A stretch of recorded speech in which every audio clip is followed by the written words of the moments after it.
कल हम लोगों ने, तुम्हें याद होगा, सेकेंड ऑर्डर काइनेटिक्स के बारे में पढ़ाई की थी।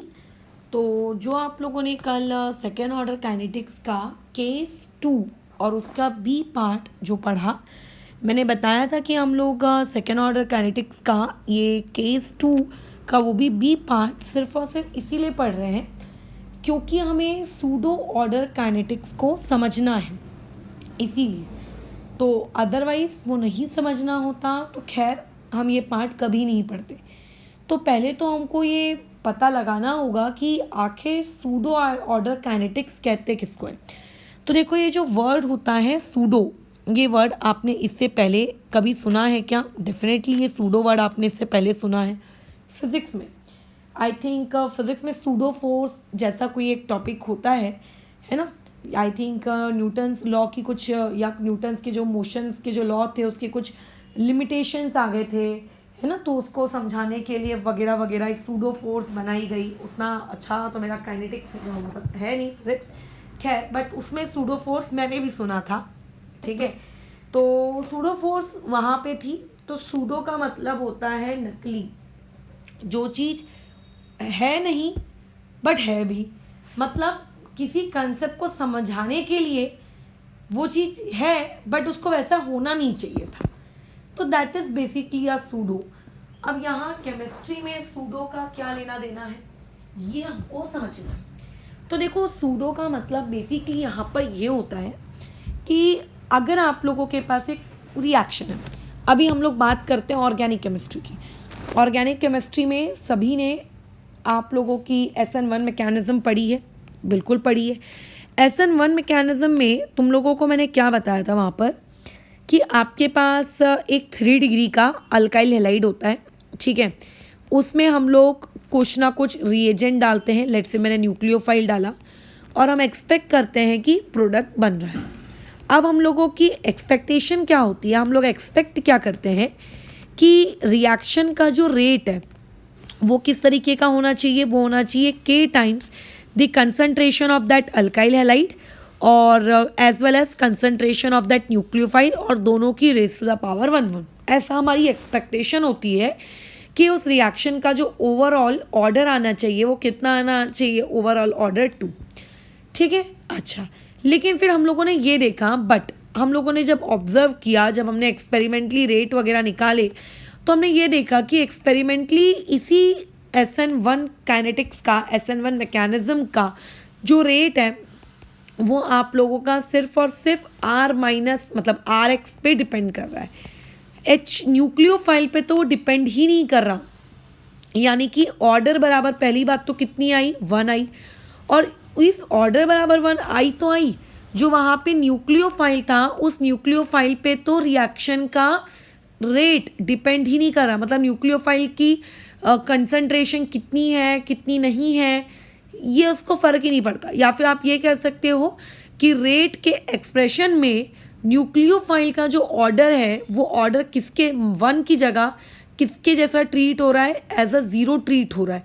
अगर वो एज अ 0 ट्रीट हो रहा है इसका मतलब रेट उस पर क्या है, बोलो, इंडिपेंडेंट है। रेट को उससे क्या होता है, कोई फ़र्क ही नहीं पड़ता। तो अब मुझे बताओ कि ओरिजिनली रिएक्शन का जो रेट है वो nucleophile raise to the power 1 पे डिपेंड करना चाहिए था। ज़रूरी नहीं है रेज टू द पावर 1, कोई भी पावर हो सकती है, खैर, बट उस पर डिपेंड करना चाहिए था। बट क्या वो कर रहा है? नहीं कर रहा। इसका मतलब ज़रूर वहाँ पे न्यूक्लियोफाइल की रेज टू द पावर क्या हुई होगी, 0 हो गई होगी। नाउ वी विल थिंक कि आखिर वहाँ पे ऐसा क्या हुआ जिसके होने की वजह से, जिसकी ओवरऑल ऑर्डर कितनी आनी चाहिए थी, 2 आनी चाहिए थी, उसकी ओवरऑल ऑर्डर 2 ना आते हुए उसकी ओवरऑल ऑर्डर कितनी आ रही है निकल कर, आप लोगों की 1 आ रही है। और क्यों वहाँ पे न्यूक्लियोफाइल का वो रेज टू द पावर क्या हो रहा है, आप लोगों का 0 हो रहा है। तो बेसिकली वो ये है कि एक्चुअली हम एक्सपेक्ट कर रहे हैं कि रिएक्शन का जो रेट होना चाहिए वो क्या होना चाहिए, आप लोगों का सेकेंड ऑर्डर काइनेटिक्स को फॉलो करना चाहिए। बट वो रिएक्शन का रेट सेकेंड ऑर्डर काइनेटिक्स को फॉलो ना करते हुए रिएक्शन का रेट यहाँ पर आप लोगों के फर्स्ट ऑर्डर काइनेटिक्स को क्या कर रहा है, आप लोगों का फॉलो कर रहा है। ठीक है, या आप लोगों के फर्स्ट ऑर्डर काइनेटिक्स को फॉलो करना, मतलब हायर ऑर्डर की काइनेटिक्स होनी चाहिए थी। एक्सपेक्टेड क्या था, हायर ऑर्डर की काइनेटिक्स एक्सपेक्टेड थी, ठीक है, बट जब हम रियलिटी देखते हैं तो ऐसे केस में रियलिटी क्या निकलती है, रियलिटी ये निकलती है कि जो लोअर ऑर्डर काइनेटिक्स है वो लोअर ऑर्डर काइनेटिक्स बोलिए क्या है, ट्रू बैठ रही है। हायर ऑर्डर वहाँ पे काम ही नहीं कर रहा, हायर से कम वाली हो रही है, हायर से ज़्यादा वाली नहीं हो रही, ठीक है, हायर से ज़्यादा वाली या हायर वाली पॉसिबल नहीं हो रही है, हायर से कम मिल रहा है हमको। तो बस इसी काइनेटिक्स को हम लोग क्या कहते हैं, सूडो ऑर्डर काइनेटिक्स कहते हैं, कि होना चाहिए था एक्सपेक्टेड वाला बट मिल रहा है हमको एक्सपेक्टेड से बोलिए कैसा, कम। होना चाहिए था कैसा हम लोगों का, एक्सपेक्टेड वाला, और मिल रहा है हम लोगों को एक्सपेक्टेड से बताइए कैसा, कम। So therefore this type of reactions are basically termed as pseudo order kinetics. इन्हें हम लोग क्या कहते हैं, सूडो ऑर्डर काइनेटिक्स वाली रिएक्शन कहते हैं। बहुत सारी होती हैं सूडो ऑर्डर काइनेटिक्स वाली रिएक्शन, एक तो मैंने ऊपर ही बता दिया आप लोगों का, कौन सा, SN1 मैकेनिज्म वाली है ना, उसमें हम एक्सपेक्ट कर रहे थे कि सेकेंड ऑर्डर को वो फॉलो करनी चाहिए, बट वो फॉलो किसको कर रही है, फर्स्ट ऑर्डर को फॉलो कर रही है। So this is an example of pseudo order kinetics. हम लोग एक्सपेक्ट ये करते हैं कि थर्ड ऑर्डर फॉलो होनी चाहिए, हो रही है सेकेंड फॉलो, तो हम कहेंगे उसको सूडो सेकेंड ऑर्डर काइनेटिक्स। तो बेसिकली अगर आप एक्सपेक्ट कुछ करते हो और आपको रियलिटी में उस एक्सपेक्टेड से छोटा मिलता है तो उसको हम लोग कहते हैं सूडो ऑर्डर्स, ठीक है। यानी कि अगर तुम्हारी एक्सपेक्टेशन है कि ओवरऑल जो ऑर्डर आए वो ओवरऑल ऑर्डर आनी चाहिए, मान लेते हैं आप लोगों का, अच्छा रियलिटी की स्पेलिंग गलत हो गई है, इसको ठीक कर लेना। एक्सपेक्टेशन आपकी है 3 और मान लो आपको मिल रहा है 2, एक्सपेक्टेशन है आपकी 3, मिल रहा है आपको 1, तो इन्हें हम लोग कहते हैं सूडो ऑर्डर काइनेटिक्स। अगर आपको मान लेते हैं रियलिटी में 3 मिल रहा है, मतलब एक्सपेक्टेड आपका 3 है और आपको मिल 2 रहा है, तो उसको कहा जाता है सूडो सेकेंड ऑर्डर काइनेटिक्स। उसे क्या कहा जाता है, सूडो सेकेंड ऑर्डर काइनेटिक्स, बराबर उसे क्या कहा जाता है, सूडो सेकेंड ऑर्डर काइनेटिक्स। अगर आपका एक्सपेक्टेड 3 है और आपको मिल 1 रहा है तो आप उसे कहते हो फिर सूडो फर्स्ट ऑर्डर काइनेटिक्स।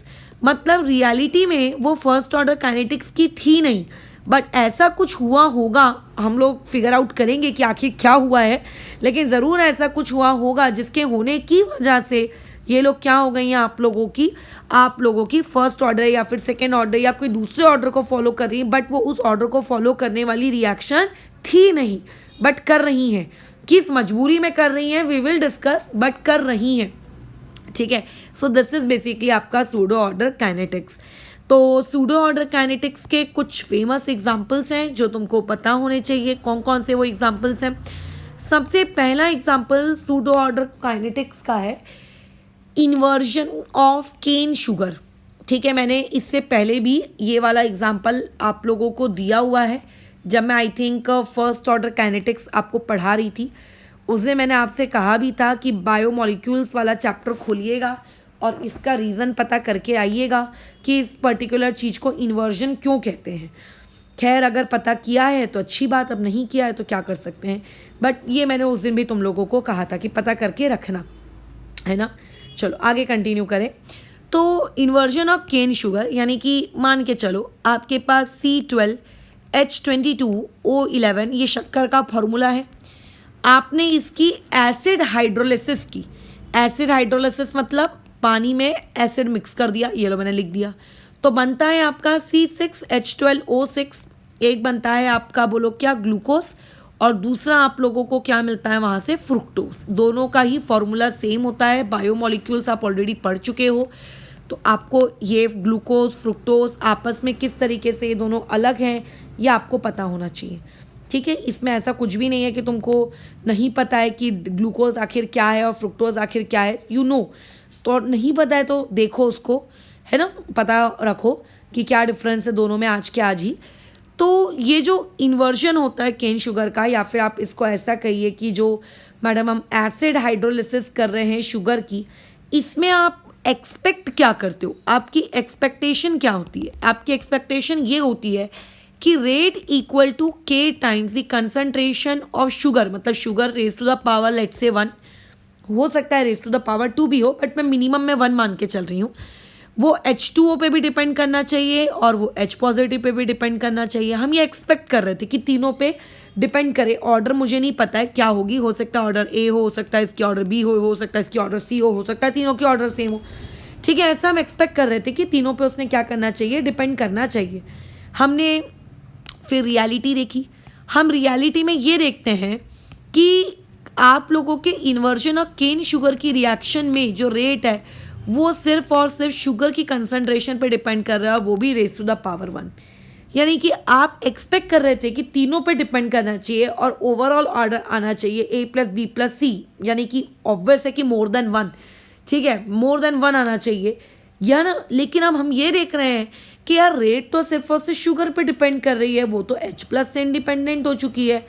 कैसे पता चला उनको H+ से इंडिपेंडेंट हो चुकी है? हम लोग कल की क्लास में एक्सपेरिमेंटल मेथड्स पढ़ेंगे रेट को डिटरमाइन, ऑर्डर को डिटरमाइन करने की, तब मैं इस पे बारे में बात करूंगी। बट उनको ये पता चला कि अरे ये रिएक्शन तो आप लोगों की इंडिपेंडेंट हो गई H2O और H+ की कंसंट्रेशन से।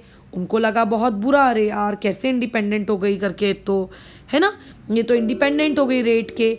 तो बस वो इंडिपेंडेंट हो गई है रेट के और उन्होंने ये देखा कि ये रिएक्शन तो बस सिर्फ और सिर्फ किस पर डिपेंड कर रही है, आप लोगों के शुगर की कंसंट्रेशन पर। तो हमारा एक्सपेक्टेड क्या था, A+B+C, और हमें मिला क्या, सिर्फ A मिला, है ना। हमें सिर्फ क्या मिला, A मिला। और वैसे उस A की वैल्यू वहाँ पे 1 होती है, मुझे पता है, इसलिए मैंने डायरेक्टली वहाँ पे 1 लिख दिया है। तो यहाँ पे हमें मिला क्या, A। हम एक्सपेक्ट कर रहे थे A+B+C और हम लोगों को रियलिटी में मिलता, बोलो कितना है, सिर्फ और सिर्फ A मिलता है। तो आप एक्सपेक्ट कर रहे थे हाइयर ऑर्डर की काइनेटिक्स और मिली आपको, बोलो उससे लोअर ऑर्डर की kinetics. So this is an example of what, आप लोगों का सूडो ऑर्डर काइनेटिक्स। ठीक है, अच्छा इसको सूडो फर्स्ट ऑर्डर कहेंगे कि इसको सूडो सेकेंड ऑर्डर कहेंगे? तो क्योंकि शुगर की यहाँ पे ऑर्डर 1 है इसीलिए इसको कहेंगे सूडो फर्स्ट ऑर्डर काइनेटिक्स, यानी कि inversion of cane sugar. Reality में हाइयर ऑर्डर का काइनेटिक्स होना चाहिए था, बट ये रहता कैसा है आप लोगों का, ये रहता कैसा आप लोगों का, सूडो फर्स्ट ऑर्डर काइनेटिक्स। ये क्या है आप लोगों का रियलिटी में, सूडो फर्स्ट ऑर्डर काइनेटिक्स है।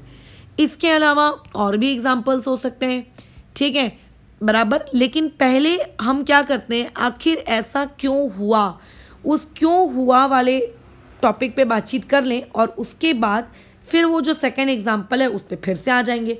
कैसा एग्जांपल, पढ़ लेने के बाद काम करने का मज़ा ही कुछ और है ना। लेकिन आप देखो एग्जाम्पल को समझते हैं। मोल कंसेप्ट पढ़े हो 11वीं कक्षा में, 11वीं कक्षा में आपको लिमिटिंग रिएजेंट करके कंसेप्ट सिखाया गया था, राइट। हाँ, तो वो जो लिमिटिंग रिएजेंट का कंसेप्ट सिखाया था वो क्या था कि जब भी हम रिएक्शन करवाते हैं, रिएक्शन में अगर मोर देन 1 रिएक्टेंट्स हो तो प्रोडक्ट कितना बनेगा, इस बात को डिसाइड या इस बात को गवर्न करने वाला जो फैक्टर होता है वो कौन सा होता है, आप लोगों का लिमिटिंग रिएजेंट बराबर। जो कम क्वांटिटी में होगा उसको बेसिकली हम लोग लिमिटिंग रिएजेंट कहते हैं। अगर रिएक्शन में आपका लिमिटिंग रिएजेंट जल्दी ख़त्म हो गया या वो रिएक्टेंट जल्दी ख़त्म हो गया तो जो ज़्यादा अमाउंट में भी आपने लेके रखा है उससे प्रोडक्ट तो बनने वाला है नहीं। सो वी से दैट कि लिमिटिंग रिएजेंट के अकॉर्डिंग रिएक्शन क्या होती है, डिसाइड होती है कि रिएक्शन का जो प्रोडक्ट है वो कितना बनेगा। तो मान के चलो आपके पास 2 रिएक्टेंट है, एक है आपके पास रिएक्टेंट ए और एक है आपके पास रिएक्टेंट बी। मान के चलो कि इसका एक्सपेक्टेड हम लोग चाह रहे थे कि जो रेट एक्सप्रेशन हो वो हो k times the concentration of a raise to the power 1 और b raise to the power let's say 2। ये मैंने रैंडम लिया है ना। मेरे को a raise to the power 1 से और b raise to the power 2 से पर्सनली प्यार है, इसीलिए मैंने उनको ले लिया। वो रैंडम कुछ भी वैल्यूज़ हो सकती थी जो कि हम लोगों को कैसे कैलकुलेट करनी थी, एक्सपेरिमेंटली कैलकुलेट करनी थी, है ना। बट हमने एक्सपेरिमेंटली उसको कैलकुलेट नहीं किया। मैंने अभी डायरेक्टली अपनी मर्जी से कुछ भी बस एक एक्सप्रेशन लिख दिया है वहाँ पर, ठीक है ओके। अब होता ये है कि मैंने क्या किया, ए मेरे पास एक रिएक्टेंट है, बी मेरे पास एक रिएक्टेंट है। मैंने ए की क्वांटिटी ले ली 1 और मैंने बी की क्वांटिटी ले ली 1000, चलो 10,000 ले लेते हैं। यानी कि मैं ऐसा कह सकती हूँ कि ए के रिस्पेक्ट में जो हम लोगों का बी है, ठीक है, ए के रिस्पेक्ट में जो हम लोगों का बी है वो बहुत बहुत बहुत बहुत ज़्यादा है, यानी कि मैंने एक क्वांटिटी को बहुत बहुत बहुत कम कर दिया, और उसके रिस्पेक्ट में, ध्यान रखना मैंने बार बार वर्ड्स में यूज़ कर रही हूँ, उसके रिस्पेक्ट में, यानी कि I am talking about the relative term, I am talking about what, relative term, कि उसके रिस्पेक्ट में जो बी है वो बहुत क्या कर दिया गया है, ज़्यादा कर दिया गया है। उसके रिस्पेक्ट में जो बी है वो बहुत क्या कर दिया गया है, ज़्यादा कर दिया गया है ना। ओके, तो ऐसे केस में अब अगर मैं तुमसे कहूँगी कि आफ्टर टाइम टी, कुछ समय बाद बताओ क्या हुआ, तो तुम ये नहीं बोलोगे कि कुछ समय बाद 1 में से x गया, और मान लेते हैं 10,000 में से x गया। अब अच्छा, x की अपन वैल्यू भी फिक्स कर लेते हैं, चलो x की वैल्यू भी कुछ रख लेते हैं। मान लेते हैं मैंने कहा कि आफ्टर टाइम टी 1 में से 0.1 चला गया, तो ये 0.9 बचा, और 10,000 में से 0.1 गया, तो ये कितना बचेगा, 9999 समथिंग पॉइंट में, है ना, जिसको मैं अप्रॉक्सीमेटली अगेन 10,000 तो लिख ही सकती हूँ। ये इसी तरीके की बातचीत है कि तुम्हारे बैंक बैलेंस मान लेते हैं 15 लाख रुपए है, और 15 लाख रुपए में से मैंने तुम्हारे बैंक में से 15 रुपए निकाल लिए, या 15 रुपए बैंक ने काट लिए। तुम देखना, जो ये अपनी SBI होती है, खैर हमारा तो उसके साथ बहुत ही बेकार एक्सपीरियंस है, अगर कभी भी कोई भी पेरेंट लेट से फी ट्रांसफ़र करता है तो कभी पता ही नहीं चलता है उसमें, वो मैसेज ही नहीं देता है, ठीक है, बिल्कुल नहीं देता है। अच्छा, वो कौन सा मैसेज देता है, अभी आपने 330 रुपये जोमेटो के लिए खर्च किए हैं, उसकी OTP का मात्र, और कुछ मैसेज नहीं। अच्छा, अगर आप मैं पैसे लेट से डिपॉजिट करते हो बैंक में, उसका भी वो मैसेज नहीं देता। हाँ, लेकिन साल भर का एक सर्टेन अमाउंट ऑफ मनी हमारे अकाउंट से हर महीने कटता रहता है, पता नहीं, और जब भी बैंक में पता करने जाओ, sir service charges, sir message charges, sir email alerts, कुछ ना कुछ ना कुछ ना कुछ, ठीक है, कुछ ना कुछ ना कुछ। खैर मान लेते हैं एक बहुत करोड़पति इंसान है, एक बहुत लखपति इंसान है, उसके बैंक अकाउंट से 15 रुपये लेट से महीने के कट भी रहे, तो उसको कोई फ़र्क नहीं पड़ता, बोलता है जाने दो, छोड़ो।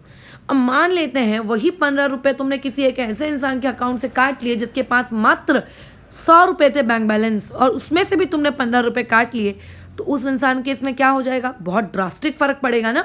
तो ये उसी तरीके की बातचीत है कि ऐसे में जब हम लोग किसी एक पर्टिकुलर रिएक्टेंट को बहुत ज़्यादा एक्सेस क्वांटिटी में ले लेते हैं, तो एक्सेस क्वांटिटी में लेने से बोलो क्या होता है, एक्सेस क्वांटिटी में लेने से होता ये है कि आप जब समय के साथ साथ उसके अंदर कुछ कम हो रहा होगा, तो वो कमी उसके अंदर, मैं ये नहीं कह रही हूँ हो नहीं रही है, उसके अंदर भी डिक्रीज़ आ रहा है, बट वो डिक्रीज़ दूसरे के रिस्पेक्ट में इतना कम है कि हम लोग उसको नॉर्मली बोल सकते हैं अच्छा हाँ करके, ये तो लगभग वही है जितना पहले था।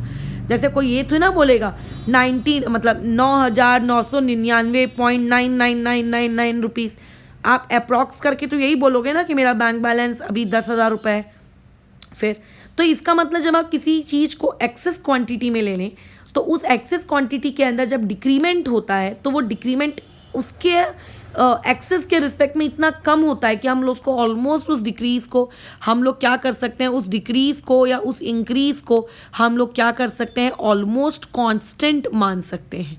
हम लोग क्या कर सकते हैं, ऑलमोस्ट कांस्टेंट मान सकते हैं। और जो चीज़ कांस्टेंट है, जो चीज़ बदल ही नहीं रही है समय के साथ साथ, उस पर रेट कैसे डिपेंड करेगा, उस पर तो रेट डिपेंड करेगा ही नहीं, क्योंकि रेट का मान के चलो एक्सप्रेशन आपने ऊपर क्या लिखा था, rate equal to K times concentration of A raise to the power 1 B raise to the power मतलब स्क्वायर। अब अगर यहाँ पर मैं तुमसे कहूँ कि B को मैंने बहुत ज़्यादा एक्सेस क्वांटिटी में ले लिया, तो एक्सेस क्वांटिटी में लेने से बोलो क्या होगा, एक्सेस क्वांटिटी में लेने से क्या होगा कि हम लोगों के पास ये जो B है, इस B की क्वांटिटी और इस K का ये जो है, ये दोनों ही ऑलमोस्ट क्या हो चुके हैं, बोलो कांस्टेंट हो चुके हैं समय के साथ साथ। और अगर ये दोनों कांस्टेंट हो चुके हैं समय के साथ साथ, तो जो चीज़ें समय के साथ साथ कांस्टेंट हो जाती हैं वो तो चेंज हो ही नहीं रही है। इसका मतलब रेट सिर्फ और सिर्फ एक ही पैरामीटर पर डिपेंड करता है, और वो है आपका E। तो इसका मतलब क्या रिएक्शन में B था, नहीं, रिएक्शन में B था, बट वो उस पर्टिकुलर रिएक्शन पे कोई असर नहीं डाल रहा। क्यों असर नहीं डाल रहा, क्योंकि वो एक्सेस क्वांटिटी में। क्या उसमें चेंज नहीं आ रहा? उसमें चेंज आ रहा है, बट उसका चेंज ए के चेंज के रिस्पेक्ट में इतना नेग्लिजिबल है कि हम ये ऑलमोस्ट मान के चलते हैं कि वो ओवरऑल रिएक्शन भर वो क्या रहा है, कांस्टेंट ही रहा है। इसीलिए हमने कहा कि हमारी जो रिएक्शन का रेट है वो सिर्फ और सिर्फ किस पे डिपेंड कर रहा है, ए पे डिपेंड कर रहा है, क्योंकि ए इतना कम क्वांटिटी में है बी के रिस्पेक्ट में कि अगर उसके अंदर थोड़ा भी चेंज आ जाए तो वो चेंज उसके लिए बहुत बड़ा होता है एक्चुअली, बराबर। तो ऐसे में जब भी अगर आप कभी भी किसी भी एक पर्टिकुलर रिएक्टेंट को क्या कर लेते हो, एक्सेस क्वांटिटी में ले लेते हो, तो आप जिस भी रिएक्टेंट को एक्सेस क्वांटिटी में लेते हो आप उसको रेट के एक्सप्रेशन में क्या अज्यूम कर लेते हो, कांस्टेंट अज्यूम कर लेते हो, और उसका रेट पर कोई फर्क नहीं पड़ता।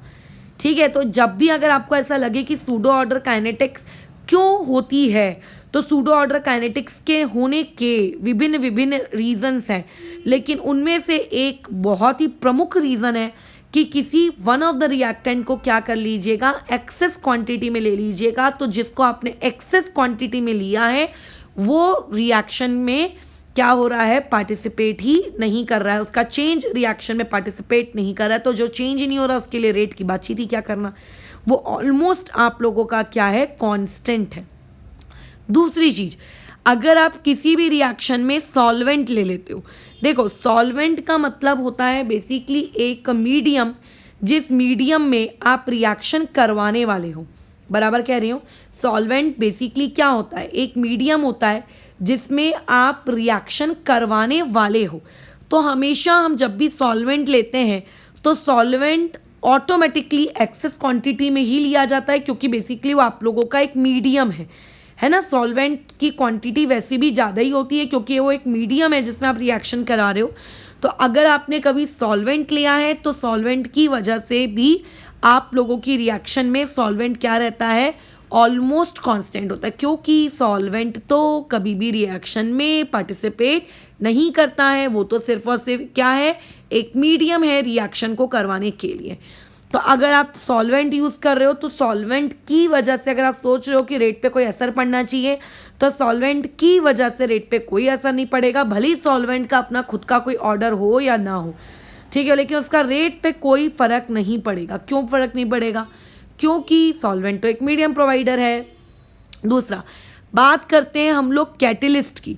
देखो कैटलिस्ट एक ऐसी स्पीशीज़ होती है किसी भी केमिकल रिएक्शन में जो रिएक्शन के शुरुआती समय पर आप उसको ऐड करते हो। क्यों ऐड करते हो, ताकि रिएक्शन की स्पीड को आप प्रोबेबली इंक्रीज़ कर सको, है ना, ताकि रिएक्शन जल्दी जल्दी हो जाए, इसीलिए आप कैटलिस्ट को ऐड करते हो। तो हमें ऐसा लगता है कि अरे हमारा कैटलिस्ट ख़त्म हो गया, अरे हमारा कैटलिस्ट यूज हो गया, बट कभी भी किसी भी रिएक्शन में कैटलिस्ट कभी ख़त्म नहीं होता। अगर आप रिएक्शन की स्टार्टिंग में कैटलिस्ट डालते हो तो आपको ऐसा लग सकता है कि आपका कैटलिस्ट ख़त्म हो चुका है, बट जब आप रिएक्शन की एंडिंग में जाकर देखोगे ना तो आपका कैटलिस्ट वापस से क्या हो गया होगा, रीअपीयर हो जाता है। आपका कैटलिस्ट क्या हो जाता है, वापस से रीअपीयर हो जाता है। आपका कैटलिस्ट वापस से बोलो क्या हो जाता है, रीअपीयर हो जाता है, ठीक है, वापस से रीअपीयर, ठीक है। यानी कि कैटलिस्ट की जो कंसंट्रेशन है वो थ्रू आउट द रिएक्शन बोलो कैसी रहती है, आप लोगों की सेम होती है, वो कभी चेंज नहीं होती। तो कैटलिस्ट, अगर आप कभी किसी रेट एक्सप्रेशन में कैटलिस्ट का लिखा हुआ है कि कैटलिस्ट है, इसका रोल कैटलिस्ट है यहाँ पे, तो उस कैटलिस्ट की वजह से रेट के इसमें कोई भी फ़र्क आप लोगों को देखने को क्या है, नहीं मिलेगा, ठीक है, वहाँ पे आपको कोई फ़र्क देखने को नहीं मिलेगा।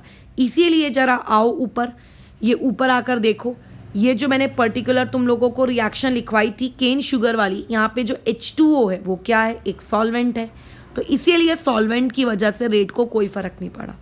H+ क्या है, वहाँ पे कैटलिस्ट है, इसीलिए H+ की वजह से भी रिएक्शन की रेट को कोई वहाँ पे फ़र्क नहीं पड़ा, ठीक है। इसीलिए क्या होता है, यहाँ पे सिर्फ और सिर्फ शुगर पे रिएक्शन डिपेंड करती है। तो दीज आर द 3 कंडीशंस जहाँ पर आपकी रिएक्शन क्या करेगी, आप लोगों के सूडो ऑर्डर काइनेटिक्स को फॉलो करेगी, अगर ये 3 चीज़ें आपको देखने को मिलती हैं तो, ठीक है, बराबर। अगर ये 3 चीज़ें आपको देखने को मिलती हैं तो इनके अलावा भी रीजंस हो सकते हैं कि हो सकता है कि रिएक्टेंट आपको दिख भले ही रहा हो बट वो रेट लॉ में ही अपीयर ना हो रहा हो, आरडीएस में अपीयर ना हो रहा हो। तो जो चीज़ आरडीएस में अपीयर नहीं हो रही है वो रेट में भी अपीयर नहीं हो रही है ना। अच्छा, जैसे SN1 रिएक्शन ऑर्गेनिक केमिस्ट्री, ये इसका बहुत ही अच्छा एग्जांपल है। SN1 रिएक्शंस में क्या होता है, जो न्यूक्लियोफाइल होता है वो आरडीएस में इन्वॉल्व ही नहीं हो पाता ना, क्योंकि स्टेरिक हिंड्रेंस होता है, और जब क्योंकि वो इन्वॉल्व नहीं हो पाता है तो उसकी वजह से वो आरडीएस में अपीयर नहीं होता है, और आरडीएस में अगर अपीयर नहीं हो रहा है इसका मतलब वो रेट में कैसे अपीयर होगा। तो there are many factors, but physical chemistry में हम ज़्यादातर इन्हीं 3 फैक्टर्स के बारे में बात करते हैं, ठीक है। अच्छा, तो ऐसे केस में ध्यान रखना, अगर आप लोगों के पास ऐसा कोई रिएक्शन है A + B + C is giving you let's say a product, और मैं कहूँगी कि आप लोगों की एक्सपेक्टेशन क्या है, तो आप ये कहोगे कि आपकी एक्सपेक्टेशन है rate is equals to K times the concentration of A, let's say इसकी ऑर्डर P, इसकी ऑर्डर Q और इसकी ऑर्डर लेट्स से R, ठीक है। और अगर मैं कहूँगी कि अब एक काम करिए, आप यहाँ पर B को लेट्स से एक्सेस में ले लो, तो ऐसे केस में अब आपका रेट क्या बन जाएगा, अब आपका रेट बन जाएगा K⁻⁴ A⁻⁴ P⁻⁴ आपका B पे, यानी कि अब आपका रिएक्शन डिपेंड नहीं करेगा।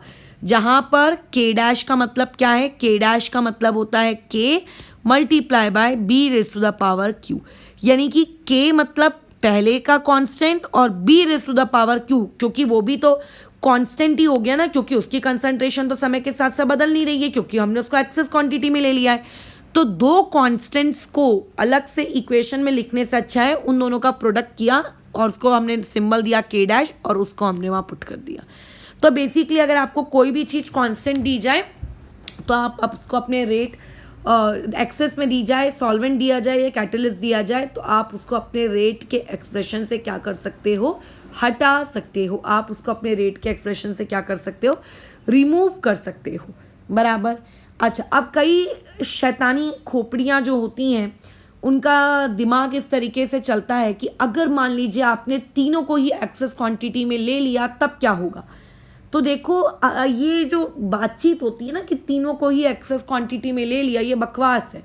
ये जो वर्ड होता है, जैसे मैं बोलूँगी कि मेरे अच्छे नंबर नहीं आए, ठीक है, लेट्स से मेरे 100 में से 99 आए हैं, मेरे को सोशल में 10th क्लास में 100 में से 99 थे, हाँ, और मुझे बहुत दुख था कि अरे यार मेरे अच्छे नंबर नहीं आए, बहुत दुख था। और मुझे इंग्लिश में 100 में से 82 थे और मुझे बड़ी खुशी थी कि मुझे बहुत अच्छे नंबर आए। तो तुम ये समझ रहे हो कि अच्छे नंबर का कोई पैरामीटर नहीं होता है, कि डिपेंड कि आपको सब्जेक्ट कितना ज़्यादा पसंद है, आपकी किस में कितनी अच्छी कमांड है, उसके रिस्पेक्ट में आपकी खुशी होती है। और मेरे घर के पास एक लड़का रहता था, उसको बेसिकली पूरे ही ऑलमोस्ट सारे ही सब्जेक्ट्स में 100 में से 35 की रेंज में ही मिले थे। तो वो बड़ा खुश था कि अरे वाह मेरे को अच्छे नंबर मिल गए, क्यों, क्योंकि उसके लिए पास होना ही उसका एक पैरामीटर था। तो आप ये समझो कि ये जो वर्ड होता है ना कि हमने तीनों को ही एक्सेस में ले लिया, तो देखो ये जो वर्ड होता है एक्सेस, ये एक रिलेटिव टर्म है। मतलब आप बोलते हो ना कि इसके रिस्पेक्ट में मुझे अच्छा मिला है, उसके रिस्पेक्ट में मुझे बुरा मिला है, उसके रिस्पेक्ट में मुझे कम मिला है, उसके रिस्पेक्ट में मुझे ज़्यादा मिला है। तो अगर आप बोलोगे कि मैंने तीनों को ही एक्सेस में ले लिया तो भैया कम कौन है फिर, हाँ, ये तो कोई बात ही नहीं हुई। आप किसी एक के रिस्पेक्ट में बातचीत करते हो ना, तो ऑब्वियस है कि ऐसे तीनों ही एक्सेस में हो जाए तो फिर रिस्पेक्ट क्या है, with respect to what, with respect to dash, तो ऐसे ही बातचीत नहीं होती। अगर आपके पास 3 रिएक्टेंट है तो आप ज़्यादा से ज़्यादा 2 को एक्सेस में कर सकते हो, 1 को भी कर सकते हो, लेकिन तीनों को ही एक्सेस में कर लोगे, ऐसा कुछ भी अपने दिमाग के अंदर ख्याली पुलाव पकाने का नहीं। तो ये तो मैंने पूरी बातचीत थेरी के टर्म्स में कर डाली कि मैडम थेरी के टर्म्स में आपने तो समझा दिया सूडो ऑर्डर काइनेटिक्स क्या होता है, कब होता है। अब एक काम करते हैं, इसको थोड़ा सा मैथमेटिक्स के टर्म्स में भी समझ लेते हैं, ठीक है। अच्छा, बोर्ड्स में ये सवाल पूछा जाता है, define pseudo order kinetics and give 2 examples. ये उन लोगों के लिए बड़ा ही फेवरेट सवाल है, तो आपको अपनी टेक्स्ट बुक से ये डिफाइन और वो 2 एग्जाम्पल्स रट्टा मारने होंगे। एक तो मैं ऊपर बता चुकी हूँ, ठीक है। अब देखो लास्ट क्लास में हमने सेकेंड ऑर्डर काइनेटिक्स का एक क्या किया था, एक्सप्रेशन डिराइव किया था।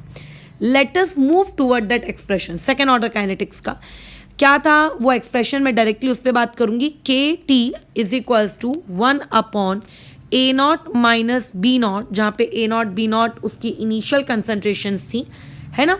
फिर क्या था, लॉग बेस E आपका B0 यहाँ ब्रैकेट में A0 - X अपॉन में यहाँ पे कितना है ए नॉट और यहाँ पर बी नॉट माइनस एक्स। अब देखो ये पर्टिकुलर एक्सप्रेशन को डिराइव करते वक्त हमने लिखा था कि A plus B is giving you some product. ठीक है, जब हम बात करते हैं t इक्वल टू 0 की तो इसकी इनिशियल कंसंट्रेशन ए नॉट, इसकी इनिशियल कंसंट्रेशन बी नॉट और ऑब्वियसली उस वक्त प्रोडक्ट आप लोगों का 0। जब हम t इक्वल टू टी पे पहुंच जाते हैं तो ए नॉट में से कुछ x गया होगा और बी नॉट में से कुछ x गया होगा और प्रोडक्ट समथिंग x टाइम्स बना होगा। प्रोडक्ट से मुझे अभी कोई मतलब नहीं है। और मैंने इस पर्टिकुलर डेरिवेशन को करवाते वक्त तुमको ये बताया था कि ए नॉट और बी नॉट की डिफरेंट कंसंट्रेशंस हैं बट कंपेरेबल। मतलब ऐसा नहीं है कि एक की कंसंट्रेशन एक और दूसरे की कंसंट्रेशन करोड़ों में, ऐसा नहीं, कंपेरेबल है। ठीक है, अब हम लोग एक काम करते हैं, एक अजम्पशन करते हैं। हमारा अजम्पशन ये है कि आप एक काम करिए, इमेजिन करिए कि जो आपने रिएक्टेंट ए लिया है उसकी जो कंसंट्रेशन है ए नॉट इनिशियल कंसंट्रेशन, वो इनिशियल कंसंट्रेशन बी नॉट के रिस्पेक्ट में बहुत बहुत बहुत बहुत ज़्यादा है। तो अगर कोई चीज़ बहुत बहुत बहुत बहुत ज़्यादा है तो अगर आप उसमें से कुछ क्वांटिटी माइनस भी कर देते हो या फिर अगर आप उसमें से कुछ क्वांटिटी अगर आप उसमें ऐड भी कर देते हो तो उसको कोई फ़र्क पड़ता है क्या? एक इंसान जो करोड़पति है उसको तुम अगर 1 रुपया दे दोगे तो उसको कोई फ़र्क पड़ेगा क्या? उसके बैंक बैलेंस पे कोई फ़र्क नहीं पड़ेगा, नेग्लिजिबल। और अगर आप 1 रुपया निकाल भी लोगे तो भी कोई फ़र्क नहीं पड़ेगा। यानी कि ए नॉट माइनस एक्स को मैं सीधा सीधा ए नॉट लिख सकती हूँ क्योंकि एक्स उसके रिस्पेक्ट में बहुत ही छोटी क्वांटिटी है। सिमिलरली मैं ए नॉट माइनस बी नॉट में से अगेन क्योंकि बी नॉट उसके रिस्पेक्ट में बहुत छोटा है तो मैं उसको ए नॉट लिख सकती हूँ, है ना, इग्नोर कर सकते हैं। अब इसी इग्नोर्ड वैल्यू को जरा आप इस ऊपर के एक्सप्रेशन में पुट करिए, आप इस वाले एक्सप्रेशन में पुट करिए। यानी कि ए नॉट माइनस बी नॉट में से बी नॉट को क्या किया जाए, इग्नोर किया जाए। इस ए नॉट माइनस एक्स में से इस एक्स को बोलिए क्या किया जाए, इग्नोर किया जाए। डिनोमिनेटर में से एक्स इग्नोर मत कर देना क्योंकि वो एक्स बी नॉट का है और बी नॉट से इग्नोर नहीं करना है, ए नॉट से इग्नोर करना है क्योंकि मैंने ए नॉट को हायर क्वांटिटी में अज्यूम किया है।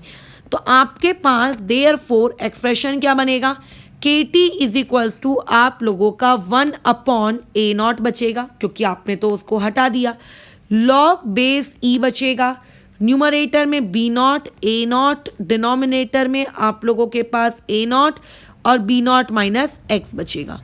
ऊपर का ए नॉट नीचे का ए नॉट कट गया, यहाँ से मेरे पास क्या आया, K T is equals to 1 upon A not. अच्छा, log base E B not upon में बी नॉट माइनस एक्स। क्या ये एक्सप्रेशन आप लोगों को दिख रहा है? ओके, बी नॉट का मतलब क्या होता है?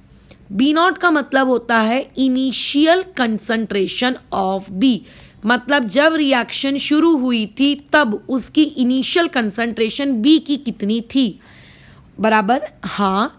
अच्छा, और उसके अलावा यहाँ पे बी नॉट माइनस एक्स का मतलब क्या होता है कि जब आफ्टर टाइम टी जब रिएक्शन कुछ समय आगे बढ़ गई तो आपके पास रिएक्टेंट बी कितना बचा, है ना, रिएक्टेंट बी कितना बचा, उसी को बेसिकली हम लोग बी नॉट माइनस एक्स कहते हैं। इतने दिनों से हम लोग काइनेटिक्स के ऑर्डर्स पढ़ रहे हैं तो अभी तक तो ये चीज़ तुम्हें पता होनी चाहिए। तो यहाँ से मैं लिख सकती हूँ T is equals to 1 upon K multiply by A not log base E B not upon में बी टी, कितना बचा उसी को तो हम लोग B T, A T, C T इन शब्दों का प्रयोग करते हैं। अब एक बात बताओ, के क्या है? के आप लोगों का कांस्टेंट है ना, रेट कांस्टेंट। ए नॉट क्या है? इनिशियल कंसंट्रेशन, और वो भी एक्सेस वाली, वो भी कौन सी वाली? एक्सेस वाली कंसंट्रेशन। और अभी अभी मैंने क्लास की स्टार्टिंग में ही तुम्हें समझाया है कि जो चीज़ एक्सेस में होती है हम लोग उसको ऑलमोस्ट क्या मान के चलते हैं, कांस्टेंट। दो कांस्टेंट्स को अलग अलग लिखने से अच्छा है क्या मैं इस कांस्टेंट को एक नया सिंबल दे दूं, मतलब के और ए नॉट अलग अलग लिखने से बेटर है मैंने उसको नाम दे दिया के डैश। ठीक है, क्योंकि देखो 2 मल्टीप्लाई बाई 3 लिखोगे, इससे बेटर है कि डायरेक्ट 6 लिख दो ना। 2 मल्टीप्लाई बाई 3 लिखने से बेटर क्या होता है, 6 लिख देना। तो वहीं हमने के इंटू ए नॉट लिखने से बेटर क्या समझा, हमने ये सोचा कि चलो आप उसके बदले में के डैश लिख दो। जहाँ पर के डैश का मतलब क्या होता है, जहाँ पर के डैश का मतलब होता है के मल्टीप्लाई बाय ए नॉट। इस पर भी बातचीत करेंगे, ये बहुत इंपॉर्टेंट चीज़ है, इससे अच्छे अच्छे न्यूमेरिकल्स पूछे जाते हैं। हम लोग न्यूमेरिकल्स की प्रैक्टिस करेंगे क्लास मतलब पूरे चैप्टर के एंडिंग में, तब मैं इस न्यूमेरिकल को इन्वॉल्व करूँगी उस वक्त, ठीक है। बहुत इंपॉर्टेंट चीज़ है। कहने को बहुत आसान है कि अरे के डैश को क्या लिखा है आपने, बस के इंटू ए नॉट ही तो लिखा है, लेकिन ये बहुत इंपॉर्टेंट चीज़ है, ठीक है। चलो अब देखो, इस पर्टिकुलर एक्सप्रेशन को घूर घूर के देखो, क्या तुमको ये एक्सप्रेशन फर्स्ट ऑर्डर काइनेटिक्स के जैसा नहीं लगता? फर्स्ट ऑर्डर काइनेटिक्स का हम लोगों ने इंटीग्रेटेड रेट एक्सप्रेशन निकाला था कि नहीं निकाला था? तो ये भी आप लोगों के फर्स्ट ऑर्डर काइनेटिक्स के इंटीग्रेटेड है ना, फर्स्ट ऑर्डर काइनेटिक्स का इंटीग्रेटेड आप लोगों का क्या है, एक्सप्रेशन ही तो है, बराबर, इंटीग्रेटेड एक्सप्रेशन ही तो है ये भी एक तरीके से, बराबर। तो इससे क्या पता चला, ये शुरुआत तो हमने सेकेंड ऑर्डर से की थी, बट पहुंच कहाँ गए हम लोग, फर्स्ट ऑर्डर में पहुंच गए।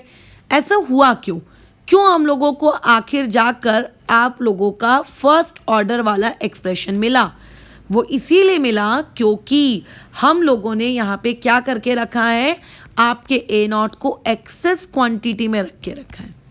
तो इससे ये बात प्रूफ हो जाती है कि जब आप किसी एक चीज़ को एक्सेस क्वांटिटी में रखो तो वो अपने ऑर्डर को फॉलो नहीं करती, वो उससे लोअर ऑर्डर को फॉलो करती है, ठीक है। वो उससे क्या करती है, लोअर ऑर्डर को फॉलो करती है।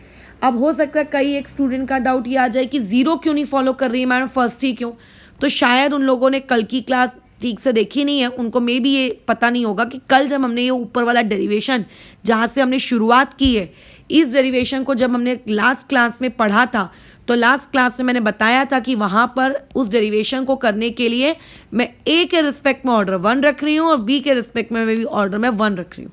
अगर ए एक्सेस में है तो आप उसको इग्नोर करो, तो बचा क्या, बी, और बी की ऑर्डर कितनी है, 1, इसीलिए रिएक्शन की ऑर्डर कितनी है, 1 है ना। कह रहने को वो और भी लो जा सकती थी, बट डिपेंड की रेट लॉ में बी की ऑर्डर क्या है, ठीक है, डिपेंड की रेट लॉ में ए की ऑर्डर क्या है। तो जब भी अगर आपको कोई भी क्वांटिटी क्या कर दी जाए, एक्सेस में दे दी जाए, तो आप उसको इग्नोर कर सकते हो। For example A plus 2 times of B is giving you a product. याद रखना, स्टोइक्योमेट्री का ऑर्डर से कोई भी लेना देना नहीं होता है। तो ऐसे केस में अगर मैंने आपसे कहा कि let's say rate is equals to K times the concentration of A का क्यूब और B raise to the power 1, ऐसा, और मैं तुमसे कहूँ कि चलिए एक काम करो, यहाँ पे आप एक काम कर लीजिए, ए को कांस्टेंट यानी ए को आपने एक्सेस क्वांटिटी में ले लिया, तो ऐसे में अगर आप ए को बी के रिस्पेक्ट में एक्सेस क्वांटिटी में ले लोगे, तब यही आप लोगों का रेट क्या बन जाएगा, आर इक्वल टू के डैश कंसंट्रेशन ऑफ बी। मतलब बेसिकली जो भी एक्सेस में है आप उसको इग्नोर कर दो, ठीक है, वहाँ पे आप उसको क्या कर दो, इग्नोर। जहाँ पे अगर मैं ये पूछूं कि के डैश क्या है, तो के डैश क्या होता है, के मल्टीप्लाई बाय जो भी एक्सेस क्वांटिटी में है उसके साथ उसका मल्टीप्लिकेशन। यानी कि पहले ऑर्डर देखो कितनी थी, पहले ऑर्डर बराबर कितनी थी, 4, और अब चेक करो ऑर्डर बराबर बोलो कितनी हो गई है आप लोगों की, 1, यानी कि 4 से ऑर्डर 1 हो गई। और अगर मान लेते हैं मैं आपको ये कहती कि इमेजिन करिए, आप एक काम करिए, आप ए के बजाय आप बी को क्या कर लीजिए, एक्सेस क्वांटिटी में ले लीजिए। तो ऐसे में फिर हमारा कांस्टेंट कौन हो जाता, बी हो जाता। तो हमारा जो एक्सप्रेशन है वो किस पर डिपेंड करता, आप लोगों के ए पर डिपेंड करता। और फिर यहाँ पर के डैश की वैल्यू क्या होती, यहाँ पे के डैश की वैल्यू होती के मल्टीप्लाई बाय जिसको आपने एक्सेस में लिया, और इस बार एक्सेस में किसको लिया है, बी को। और अब यहाँ पर देखकर बताओ कि ऑर्डर बराबर कितनी हो गई है, 3। तो ऑर्डर 4 से 1 होगी कि ऑर्डर 4 से आप लोगों की 3 होगी, ये किस बात पे डिपेंड करता है, ये इस बात पे डिपेंड करता है कि आपने वहाँ पर एक्सेस क्वांटिटी में किसको लिया है, ठीक है। आप जिसको एक्सेस में लोगे उसको छोड़कर जो बच गया वो बेसिकली आपकी ऑर्डर है, ठीक है। तो ऐसा मैं नहीं कह सकती कि हमेशा सेकंड ऑर्डर वाला फर्स्ट ऑर्डर काइनेटिक्स को फॉलो करेगा, है ना। हो सकता है सेकंड ऑर्डर वाला जीरो ऑर्डर काइनेटिक्स को फॉलो कर ले, हाफ ऑर्डर काइनेटिक्स को फॉलो कर ले, माइट बी एनीथिंग, डिपेंड कि वहाँ पे ऑर्डर क्या है रेट लॉ में, ठीक है। तो अगर मान लेते हैं कि कोई फोर्थ ऑर्डर वाला फर्स्ट ऑर्डर काइनेटिक्स को फॉलो करता है, अगर कोई फोर्थ ऑर्डर वाला फर्स्ट ऑर्डर काइनेटिक्स को फॉलो करता है, तो उस पर्टिकुलर चीज़ को हम लोग कहते हैं सूडो फर्स्ट ऑर्डर काइनेटिक्स। क्या वो रियलिटी में आप लोगों की फर्स्ट ऑर्डर थी क्या? नहीं, वो रियलिटी में फर्स्ट ऑर्डर नहीं थी, वो किसी कंडीशंस की वजह से फर्स्ट ऑर्डर के जैसे बिहेव कर रही है। ठीक है, जब वही फोर्थ ऑर्डर वाला आपके थर्ड ऑर्डर के जैसे बिहेव करे तो उसे हम लोग क्या कहते हैं कि सूडो आप लोगों का थर्ड ऑर्डर काइनेटिक्स, कि वो रियलिटी में थर्ड ऑर्डर के जैसी नहीं थी बट वो थर्ड ऑर्डर के जैसे बिहेव कर रही है ड्यू टू सर्टेन रीजंस। और वो सर्टेन रीजंस फिजिकल केमिस्ट्री में ज़्यादातर क्या क्या हो सकते हैं कि अगर आपने किसी वन ऑफ द रिएक्टेंट को एक्सेस क्वांटिटी में ले लिया है, या आपके रिएक्टेंट्स में सॉल्वेंट इन्वॉल्व है, या फिर वहाँ पे आप लोगों का क्या इन्वॉल्व है, कैटलिस्ट इन्वॉल्व है। ठीक है, चलो तो अब मैंने एग्जाम्पल आपको खैर एक ही बताया था, इन्वर्जन ऑफ केन शुगर, और एक तो मैं स्टार्टिंग में ही बता चुकी हूँ SN1 रिएक्शन, बराबर है ना। अच्छा, तो SN1 रिएक्शन में भी स्पेसिफिकली जब हमारा न्यूक्लियोफाइल कब हो, पानी हो, तब तो गजब ही हो जाता है। एक और एग्जाम्पल की तरफ बात करते हैं, ये तो भैया बहुत ही फेमस एग्जाम्पल है, हाइड्रोलिसिस ऑफ ईस्टर्स। ईस्टर्स की अगर हाइड्रोलिसिस की जाए तब आप लोगों को क्या मिलेगा, तब आप लोगों को क्या चीज़ें देखने को मिलेंगी, उसके बारे में बात कर लेते हैं। तो esters I think IUPAC nomenclature सभी ने पढ़ा है, तो ईस्टर्स क्या होते हैं ये आपको पता होना चाहिए। अच्छा, दूसरी बात, जब हम लोग ईस्टर्स की हाइड्रोलिसिस करते हैं ना, तो वहाँ पे कैटलिस्ट हम जो यूज़ करते हैं वो होते हैं हमारे H पॉजिटिव, यानी कि H पॉजिटिव के साथ उसकी हाइड्रोलिसिस की जाती है। हाइड्रोलिसिस का मतलब पानी देना। तो जनरली मान के चलिए मेरे पास एक एस्टर है, इस एस्टर की मैं हाइड्रोलिसिस कर रही हूँ, हाइड्रोलिसिस मतलब पानी, और कैटलिस्ट है यानी कि H पॉजिटिव के प्रेजेंस में। तो आप लोगों को जो प्रोडक्ट मिलता है वो मिलता है कार्बोक्सिलिक एसिड, और साथ ही साथ में वहाँ पे आप लोगों को क्या मिलता है, अल्कोहल। ये दो चीज़ें आपको प्रोडक्ट में मिलती हैं। तो आप पता है एक्सपेक्ट क्या करते हो, आपकी एक्सपेक्टेशन ये होती है कि जो रेट होगा वो K टाइम्स क्या होगा, आपके एस्टर पर डिपेंड करना चाहिए, आप लोगों के उस पानी पे डिपेंड करना चाहिए, ठीक है ना, और आप लोगों के लेट से उस कैटलिस्ट पे डिपेंड करना चाहिए। बट जब हम रियलिटी में देखते हैं तो रियलिटी में यहाँ पर जो रेट है वो सिर्फ और सिर्फ किस पे डिपेंड करती है, आप लोगों के एस्टर की कंसंट्रेशन पर डिपेंड करती है, और वो भी मान लो पावर 1। तो इसका मतलब हम एक्सपेक्ट कर रहे थे हाइयर ऑर्डर काइनेटिक्स, बट मिली क्या हम लोगों को, लोअर ऑर्डर काइनेटिक्स, वो भी कौन सी वाली, 1 वाली। इसीलिए इसे कहा जाता है सूडो फर्स्ट ऑर्डर काइनेटिक्स की। ये कौन सी रिएक्शन है, सूडो फर्स्ट ऑर्डर काइनेटिक्स की रिएक्शन है, जो कि असलियत में सूडो मतलब असलियत में फर्स्ट ऑर्डर नहीं है, किसी मजबूरी के तहत बेचारी को as a first order behave करना पड़ रहा है, किसी मजबूरी के तहत। I don't know what is there मजबूरी, क्यों नहीं पता यार, पता तो है, अभी तो बताया नीचे ये 3 रीजंस। ठीक है, तो किसी मजबूरी के तहत, जहाँ पे अगर हम लोग बात करें K' की, तो K' क्या होता है, K times the concentration of H2O, concentration of H positive. ठीक है, यहाँ पे H2O को क्यों इग्नोर किया गया, क्योंकि H2O एक सॉल्वेंट है, और H पॉजिटिव को इसलिए इग्नोर किया गया क्योंकि वो एक क्या है, आप लोगों का कैटालिस्ट है, बराबर। ठीक है, एक आखिरी पॉइंट, और उसके साथ फिर हम लोग सूडो ऑर्डर काइनेटिक्स वाली बातचीत को बंद करते हैं। क्या है बात, उस पर देखो, ये जो आप लोगों को एक्सप्रेशन दिख रहा है, K' is equals to K into concentration of B।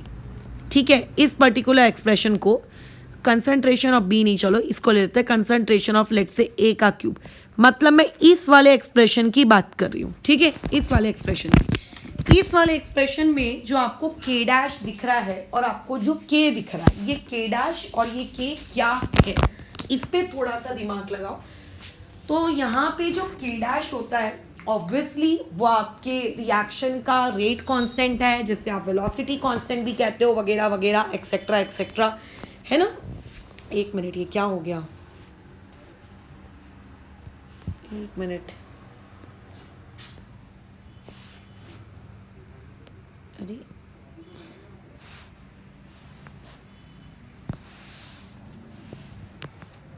दो मिनट, चलो पहले तुम्हारी चीज़ ख़त्म कर लेते हैं, फिर बाद में देखेंगे रोटेट कैसे हो गया, तो मैंने बंद रखा था, खैर बाद में देखते हैं। तो यहाँ पे अगर कोई तुमसे ये पूछेगा कि ये K क्या है, K, तो तुम क्या कहोगे कि K क्या है, तुम कहोगे रेट कांस्टेंट, बिल्कुल रेट कांस्टेंट है।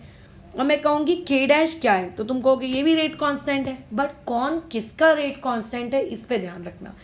के आपका ओरिजिनल वाला रेट कांस्टेंट है, मतलब जब उस रिएक्शन से हम एक्सपेक्ट कर रहे थे कि वो फोर्थ ऑर्डर काइनेटिक्स को फॉलो करे, यानी कि ये रेट कांस्टेंट है, ठीक है, आपकी ओरिजिनल रिएक्शन का।